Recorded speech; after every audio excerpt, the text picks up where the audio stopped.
Hello everyone, welcome to Ragya point channel. कैसे हैं आप सभी लोग। आज हम कंपटीशन एग्जाम के सबसे इंपॉर्टेंट टॉपिक सिलोगिज्म्स के बारे में डिस्कस करने जा रहे हैं। ठीक, मैंने यहाँ पे एक पॉइंट लिखा है कि इट इज़ अ पार्ट। ये क्या होता है? एक पार्ट होता है। इसका पार्ट होता है, तो ये पार्ट होता है लॉजिकल रीजनिंग का। ये एक पार्ट होता है लॉजिकल रीजनिंग का। ठीक है, तो हम सबसे पहले समझ लेते हैं कि लॉजिकल रीजनिंग क्या है। रीजनिंग के वो हर एक क्वेश्चन जिसको सॉल्व करने के लिए हम क्या लगाएं, एक लॉजिक लगाएं, या हम कुछ चीज़ों को एनालाइज करें अपने माइंड से और उसके आंसर को हम पाएं। ठीक है, तो इस टाइप का रीजनिंग क्या कहलाता है? Logical reasoning. इसमें कुछ कुछ पॉइंट आते हैं, जैसे देखिए इसमें एक पॉइंट आता है स्टेटमेंट और कंक्लूजन का पॉइंट आता है। दूसरा पॉइंट आता है स्टेटमेंट और इन्फरेंस के पॉइंट आते हैं। उसके बाद आता है स्टेटमेंट और आर्गूमेंट के पॉइंट आते हैं इसमें। उसके बाद यदि और हम डिस्कस करें तो स्टेटमेंट और कोर्स ऑफ एक्शन का पॉइंट आता है। उसके बाद और हम बात करें तो स्टेटमेंट और अजम्पशन का बात आता है। And then cause and effect. Cause and effect, ये 6 पॉइंट आपको मेनली लॉजिकल रीजनिंग में देखने को मिलते हैं।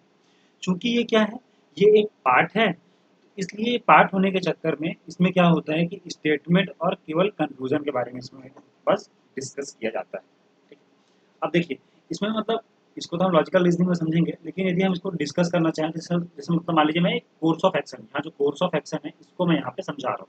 ठीक है, तो यदि मैं कोर्स ऑफ एक्शन को समझाऊँ तो जैसे मतलब मान लीजिए कि प्रैक्टिकली पॉसिबल जो कोर्स ऑफ एक्शन होंगे उसको हम क्या करेंगे, इसमें इंक्लूड करेंगे। जैसे मान लीजिए कि स्टेटमेंट दिया हुआ है कि किसी सिटी का जो पॉल्यूशन है बहुत हाई लेवल पे बढ़ते जा रहा है। ठीक है, अब इसके पॉल्यूशन को क्या करना है, कंट्रोल करना है। ये जो स्टेटमेंट में कही गई बातें हैं ये एक प्रॉब्लम बेस्ड है, ये एक इशू बेस्ड है। इसके लिए हमको कोर्स ऑफ एक्शन तलाशना है।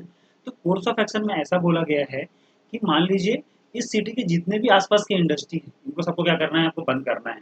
ठीक है, इमीडिएट इफेक्ट के साथ। दूसरा कि जो पेट्रोल और डीजल व्हीकल है उसको with in the 6 month electrical vehicle से रिप्लेस कर दीजिए। तो आप देखेंगे कि इन दोनों पॉइंट में जो दूसरा वाला पॉइंट है, कौन सा वाला पॉइंट, कि इलेक्ट्रिकल व्हीकल को रिप्लेस करने वाला जो पॉइंट है वो बहुत ईजी है, मतलब और प्रैक्टिकली पॉसिबल है। इसलिए उसको हम क्या करेंगे, अप्लाई कर देंगे। लेकिन उस सिटी के आसपास के सब इंडस्ट्री को बंद करना ये उसका सॉल्यूशन नहीं है, क्योंकि यदि इंडस्ट्री बंद हो जाएगी तो वो सिटी सर्वाइव कैसे करेगा। ठीक है, तो इस प्रकार इस क्वेश्चन को सॉल्व करने के लिए हमने क्या लगाया, एक लॉजिक लगाया। तो ये टॉपिक किसका बन जाता है, लॉजिकल रीजनिंग का। चूंकि जो सिलॉक्स है ये पार्ट है, तो इन 6 पॉइंट में से केवल और केवल स्टेटमेंट और कंक्लूजन को क्या होता है इसमें इंक्लूड किया जाता है। ठीक है, चलिए अब हम जान लेते हैं कि स्टेटमेंट और जो कंक्लूजन है उसमें क्या क्या डिफरेंस होता है और उसमें क्या क्या पॉइंट होते हैं। ठीक है, यदि हम बात करेंगे, देखिए यहाँ पे क्या लिखा हुआ है, व्हाट इज स्टेटमेंट। स्टेटमेंट क्या है, it is always 100% true. It is always 100% true, मतलब स्टेटमेंट में जो बातें कही जाती है वो 100% क्या होती है, ट्रू होती है। इस कारण ये क्या बन जाता है, ये बन जाता है फैक्ट। ठीक है, उसके बाद दूसरा हम पॉइंट को डिस्कस करें, इट गिव्स अ रिलेशन। ये एक रिलेशन देता है बिटवीन किसके बीच में, टू एलिमेंट्स के बीच में ये क्या देता है, रिलेशन देता है। अभी कैसा रिलेशन देता है हम अभी आगे जाके डिस्कस कर लेंगे। ठीक है, अब हम बात करते हैं व्हाट इज कंक्लूजन। कंक्लूजन क्या है, तो कंक्लूजन क्या होता है कि इट इज राइट और इट इज रॉन्ग, मतलब ये राइट भी हो सकता है, ये रॉन्ग भी हो सकता है। हमको कैसा करना है, वी हैव टू चेक, हमको चेक करना पड़ेगा। चलिए दूसरा पॉइंट हम डिस्कस करते हैं। इसमें क्या लिखा है, it gives A hidden relation. ये अपने को एक हिडन रिलेशन देता है, किसके बीच में, दो एलिमेंट के बीच में। और इसी हिडन रिलेशन को हमको चेक करना पड़ता है कि ये रॉन्ग है कि ये राइट है। ठीक है, ये बातें डिस्कस हो गई। इसके बाद हम थोड़ा और चीज़ें जान लेते हैं इसमें और क्या क्या इंपॉर्टेंट पॉइंट होते हैं। ठीक है, चलिए इसको हम डिस्कस करते हैं क्या क्या और इंपॉर्टेंट पॉइंट है। इसमें हम क्या बात कर रहे हैं, इसमें हम बात कर रहे हैं कि स्टेटमेंट में हमने दूसरा पॉइंट पढ़ा था, क्या पॉइंट पढ़ा था कि it gives a relation between two element. ये दो एलिमेंट के बीच क्या देता है, रिलेशन देता है। रियल जिंदगी में भी रिलेशन बहुत टाइप के होते हैं, लेकिन उसमें से मेनली क्या होते हैं, 3 टाइप के होते हैं। कैसे, एक होता है पॉजिटिव रिश्ता, मतलब आप एक किसी से हमेशा एक पॉजिटिव रिश्ता बना के रखेंगे। एक होता है नेगेटिव का रिश्ता, मतलब आप उससे नेगेटिव रिश्ता बना के रखेंगे। एक होता है पॉजिटिव नेगेटिव दोनों। पॉजिटिव नेगेटिव दोनों मतलब रियल दुनिया में यदि बात करें तो मतलब मान लीजिए आपका कोई दोस्त है लेकिन अंदर अंदर जेलिसी रखा है, मतलब उसके मन में आपके लिए क्या है, नेगेटिव है। मतलब पॉजिटिव तो शो कर रहा है लेकिन उसके मन में क्या है, कुछ नेगेटिव बातें भी हैं। डिस्कस कर लेते हैं। अब हम ये देखते हैं कि इसमें कुछ पॉजिटिव रिलेटेड टर्म्स हैं, कुछ नेगेटिव रिलेटेड टर्म्स हैं और कुछ पॉजिटिव नेगेटिव दोनों हैं।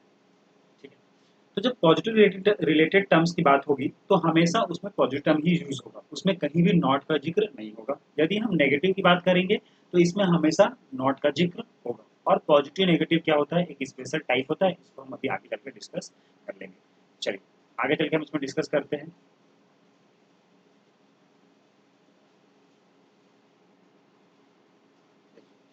अब हम क्या कर रहे हैं कि जो हम ये डिस्कस कर रहे हैं कि जो रिलेटिव टर्म्स आ रहे हैं, जैसे पॉजिटिव रिलेटिव टर्म्स आ रहे हैं, तो इसमें जो पॉजिटिव रिलेटिव टर्म्स है इसमें कहीं भी नॉट का यूज नहीं किया जाएगा। तो इसमें डिफरेंट डिफरेंट टाइप के टर्म्स होते हैं। जैसे देखिए, एक होता है सम, एक होता है फ्यू, एक होता है एटलीस्ट, एक होता है मैक्सिमम, एक होता है मिनिमम। और 1 से लेके 99% के बीच में जो भी परसेंटेज आ जाएंगे वो किसके अंदर आएगा, सम के अंदर आएगा। मतलब ये जो जितने भी टर्म्स हैं ये सब पॉजिटिव टर्म्स हैं और ये सम का ही मीनिंग कन्वे कर रहे हैं। मतलब यदि फ्यू आ जाएगा तो भी सम का ही मतलब होगा, एटलीस्ट आया मतलब वो भी सम का मतलब है, मैक्सिमम आ जाए मिनिमम आ जाए, जो 1 से लेके 99% आ जाए वो सब किसको सम, वो सब किसको शो करेगा, सम को शो करेगा। चलो, अब हम दूसरा बात करते हैं। अब हम दूसरा बात करते हैं क्या है, ऑल। ऑल, ईच, एवरी, या फिर आ जाए 100%, या फिर कोई भी वर्ड यूज ना करे। जैसे मतलब मान लीजिए आपके सामने लिख दिया कि ए आर, इसका अगर कोई भी वर्ड यूज किया है क्या, नहीं। अगर कोई भी वर्ड यूज नहीं करेगा तो वो किसके अंदर चला जाता है, ऑल के अंदर चला जाता है, ऑल की कैटेगरी के अंदर चला जाता है। ठीक है। उसके बाद यदि हम और डिस्कस करें इसमें और कुछ टर्म होते हैं क्या, तो चलिए देखते हैं। हाँ, तो इसमें यदि हम देखेंगे तो हमारे पास क्या दिखता है कि नेगेटिव टर्म्स आते हैं। नेगेटिव रिलेटिव टर्म्स में हमने पहले डिस्कस कर चुका है कि इसमें क्या आएगा, नेगेटिव आएगा। जैसे देखिए इसमें क्या आता है, सम नॉट आता है, हार्डली आता है, स्कैर्सली आता है, सेल्डम आता है। उसके बाद यदि हम बात करें, नो आता है, नन आता है, नेवर आता है और आता है 0%। ठीक है। चलिए अब आगे चलते हैं। देखिए अब आता है नेगेटिव रिलेटिव टर्म्स, पॉजिटिव और नेगेटिव दोनों। मतलब एक स्पेशल केस आता है जिसको हम क्या बोलते हैं, only a few. Only a few क्या केस होता है, ओनली अ फ्यू वो केस होता है जिसमें हमेशा सम और सम नॉट दोनों के बारे में हमको क्या करना होता है, डिस्कस करना होता है। ठीक है। मैं इसको आपको समझा दे रहा हूँ ओनली अ फ्यू का मतलब क्या है। जैसे मतलब मान लीजिए यहाँ पे एक क्या है, मिश्रा जी का फैमिली। किसका फैमिली है, एक मिश्रा जी का फैमिली। यहाँ यदि हम बात करें तो क्या है, यहाँ पे एक पांडे जी का फैमिली है। एक मिश्रा जी का फैमिली है और एक पांडे जी का फैमिली है। मिश्रा जी के फैमिली में कुछ लोग रहते हैं, मिश्रा जी के फैमिली में कुछ लोग रहते हैं और पांडे जी के फैमिली में कुछ लोग रहते हैं। तो ओनली फ्यू का मतलब ये होता है कि इसके कुछ मेंबर का रिश्ता इसके परिवार से बिल्कुल है और कुछ लोगों का रिश्ता इनके परिवार से बिल्कुल नहीं है। समझे।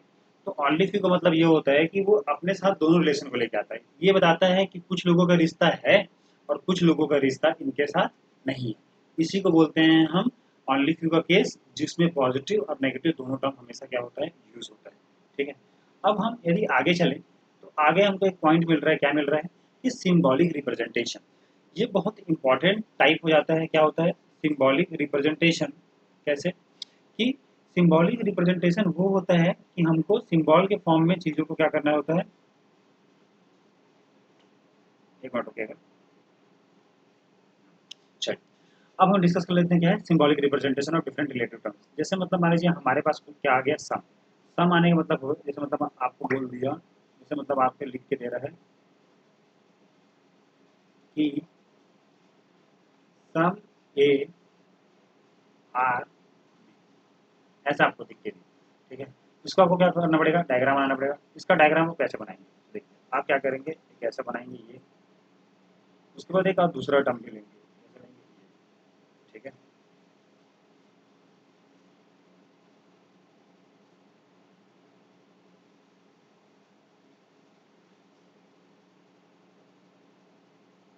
देखिए यदि हम बात करेंगे सम का तो मतलब क्या होता है कि यदि ये दो सर्कल है, ठीक है, दो सर्कल है सम ए आर बी का, तो इसमें ये जो ये वाला पोर्सन है ये किसको शो कर रहा है, ए को। इसमें जो ये पर्सन है ये किसको शो कर रहा है, बी। ठीक है। और ये छोटा सा पोर्सन है जो इसको कवर कर रहा है, यही क्या है, सम ए आर बी। ये क्या है, सम ए आर बी। ये किसको दिखा रहा है, सम को दिखा रहा है। ठीक है। उसके बाद यदि हम डिस्कस करें किसका, ऑल का, तो ऑल को डायग्राम बनाने के लिए हमको क्या करना पड़ेगा, जैसे हमको सामने आ गया ऑल ए आर बी, तो आपको क्या करना पड़ेगा, दो डायग्राम बनाना पड़ेगा। कैसे, इस टाइप से चीज़ें बनेंगी। तो इसमें क्या होगा, ये वाला जो है वो किसको बताएगा, ए को, और ये जो अंदर वाला है मान लीजिए वो बी को। तो इसके लिए क्या लिख के आ जाएगा, ऑल बी आर ए। तो जब आपके सामने आएगा ऑल बी आर ए मतलब पूरा का पूरा बी इसके अंदर है, ए के अंदर है, तो आप इस टाइप का सिंबॉलिक रिप्रेजेंटेशन इसका आप बनाएंगे। ओके, चलिए आगे बढ़ते हैं। हमने अभी तक कितना जान लिया, दो चीज़ों के बारे में जान लिया, सम और ऑल के बारे में। अब एक स्पेशल केस आता है जिसको हम क्या बोलते हैं, ऑनली। ठीक है, ऑनली को जानने के लिए हमको क्या करना पड़ेगा,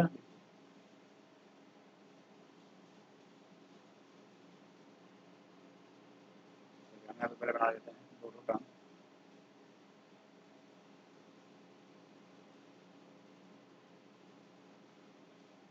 चलिए देखते हैं आते हैं ना।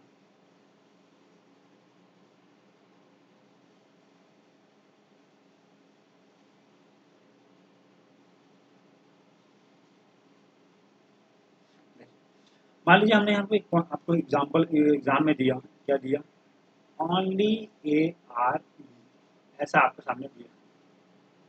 लेकिन ओनली के नीचे यहाँ पे क्या लिखा है, reverse of all. Reverse of all का मतलब ये होता है कि आपको ओनली को यहाँ से कट करना है, यहाँ पे ऑल को लिखना है और इसको उल्टे तरीके से पढ़ देना है। तो यहाँ पे हमने उल्टे तरीके से पढ़ेंगे तो क्या होगा, all B R A. All B R A का मतलब ये होता है इसमें क्या होगा बी और इसमें क्या होगा। लेकिन ये तो ऑल बी आर ए बन गया, लेकिन हम यहाँ पे पढ़ किसके बारे में रहे हैं, ओनली के बारे में। ठीक है, हम यहाँ पढ़ किसके बारे में रहे हैं, हमेशा ओनली के बारे में। ठीक है,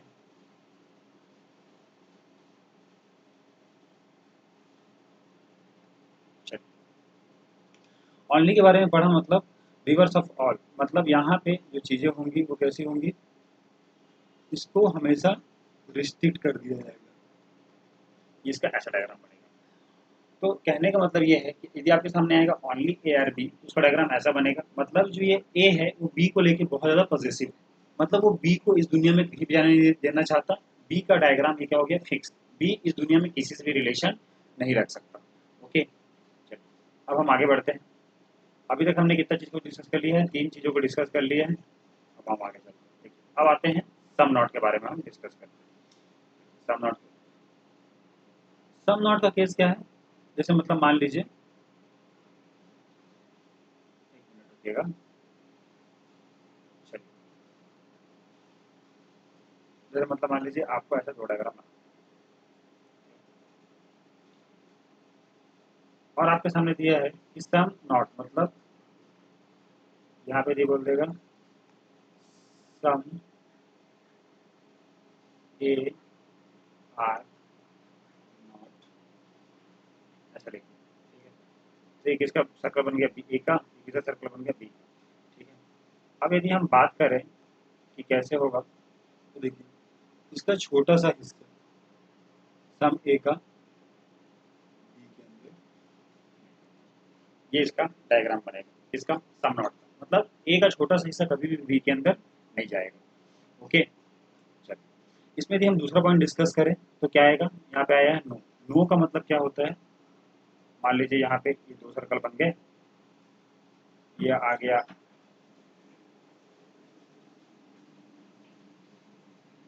ये आ गया ए और ये आ गया। अब यदि नो की बात कर रहा है तो नो की बात करने का मतलब क्या है, जैसे मतलब मान लीजिए आपके नो ए आर बी बोल दिया, तो मतलब ये ऐसा बनेगा, ये ए का सर्कल है और ये बी का सर्कल है। ए और बी के सर्कल में कभी भी कोई भी बातें नहीं बताई जाती। ठीक, मतलब कोई भी बात इसमें रिलेशन में नहीं आएगा। अब आगे चलते हैं।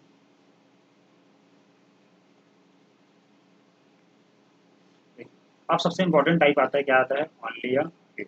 ऑनली या फ्यू, ऑनली या फ्यू देखने के लिए हम क्या करते हैं, फिर दो डायग्राम बना लेते हैं।